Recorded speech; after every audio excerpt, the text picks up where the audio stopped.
So I was talking with someone the other day, potentially in the chain of command, and he goes, "So what's your metric?" I said, "No, it's pretty simple. It's I want to be the greatest resource multiplier I can be. I don't want to be a 0.8x. I don't want to be a 1x. I don't want to be a 2x. I want to be making the biggest impact, adding the highest value I can. That's it in a nutshell. Is I want to be the most value I can be." Okay, so where does that come from? Call this the fierce urgency of now. I'm not new in this career anymore, I've been around a while, okay? But I've always had this innate love of learning. Some of that is, if I psychoanalyze, why is that? Well, knowledge is power. There's safety in power. There's comfort in the fact that the world is orderly and that orderliness can be known, okay? So deep background. I am core motivated by learning. I love learning, okay? And for a couple reasons, I've always been compelled to be of value, to be of service, okay? And, whether that's insecurity, what good are you if you're not helping others? What value do you bring to the table? If you're valuable, that's always, you can show up anywhere if you're of value and of use. But anyway, that is part of my being. Love to learn, love to be of service, okay? Career-wise, what is career other than application? You know something, can you use it? Can you do something for somebody? A lot of times they'll pay you for that. In fact, most of the times they'll pay you for that. Or, it's what careerism is based on. In any case, career is about application. As you're working, you should be learning, and as you are learning, that should help you work better. It's recursive. Apply that. Okay. Impact. Okay, scale your effort. I wasn't using that terminology before, scalability and everything, but in my career, I started off, I was, there's 3 persons in our company, and you worked really hard and you clicked really fast, and that was how you made it to the airport on time with your FedEx tube for the Delta Dash. Get those plans out. Later, I was leading a city in implementation of software, training them, developing the training. So that was a much bigger scale. Ultimately, that job was like, hey, we're limited to only helping the city. And like, if you leverage it a little bit more, there's really no limit. And then ultimately, I went in business for myself,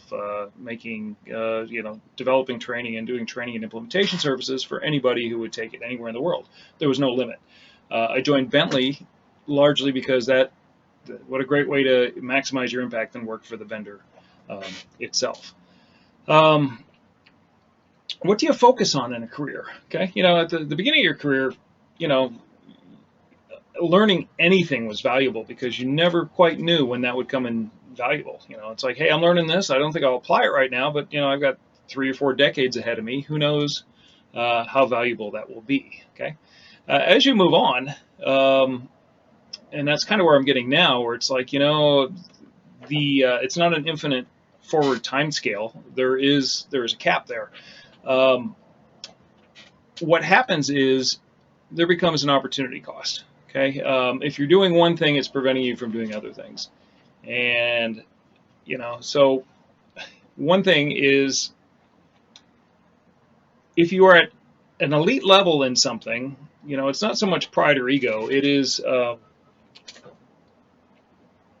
its value. Okay. If you're at an elite level, you can be helping everyone below you and your peers beside you and helping your management. Okay. If you're at the production level, it's hard to be more than a 1x multiplier. So if you fit me in a slot there in production, I will spend my time figuring out the best way to do things, and then I will do it the best way, use best practices, and I will document it. I will try to get that to the rest of the team. That's pretty easy, but one challenge is how do I get that everywhere? How do I get that to the walls of my corporation or my vendor? How do I maximize the impact to the extent which I'm allowed to maximize that impact? So production's fine if the end result is that you are multiplying resources. Okay, are you making it better for everything else? The other thing about me is, I know road and site really well. I know drainage really well. The issue there is at the elite level, big fish same size fish, but in a very big pond, there's a lot of other road and site, particularly road experts. In the drainage and config, it's a much smaller pond. So even though that's the same size image there, it seems to cover more space here. And because there's less drainage people, less configuration people, I tend to, even though I know road and site rather well as I know drainage, I tend to always work in drainage and configuration, just because there's fewer people there. They're both good. I like them both. So where am I now? So my focus, where I want to be, is I'm past the point where I have that infinite horizon ahead of me, and as I'm learning things at Bentley, I was getting into STAD, I was getting into platform, as in offshore platforms. I was doing a lot of interesting things, but I didn't see me applying any expertise. I was never going to get, say, up here on a lot of those things. It's always down there, which is fine, and there's value. Had I had that infinite horizon ahead of me, I have less than an infinite horizon. So where I'm at now is I want to focus within my core, and I want to remain really good at that. I want to focus all the learning and all the resource multiplying where I can provide the highest value at the highest level. And what is that core? It is road, site, and drainage. Okay, it's workspace configuration. Again, drainage and workspace configuration tends to be stuff where there's less people, so it tends to be more valuable. Okay, but road and site, love it. Systemic uplift, that is core to scalability, maximum impact, is how do you help everybody out. Okay, and I have been in communication and media connection, design of that, whether it's training, websites, any of those things, working within Microsoft Teams, which is tough, or communities, a variety of ways. Is how do you get the message out there? How do you make your value scalable? Okay, and within that civil core, integration and extension. So, digital twins is the future. That's the next revolution in how we do our business, and moving from where we are currently, which tends to be project, design, build, operations, maintenance, digital twins. This is really kind of the big growth area within civil.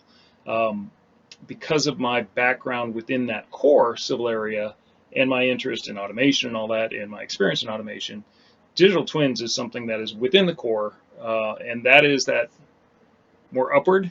So digital twins is the upwardness I still have left in front of me. But that's kind of where I'm at there. Is I want to stay in the core. As interesting as offshore platforms is, that's not where we're going to spend my time. It's not where we're going to be providing value. And again, uplift of the team, of your corporation, of the world. I know that's big, but that's the reality of it all. Is I want to be the maximum value I can be.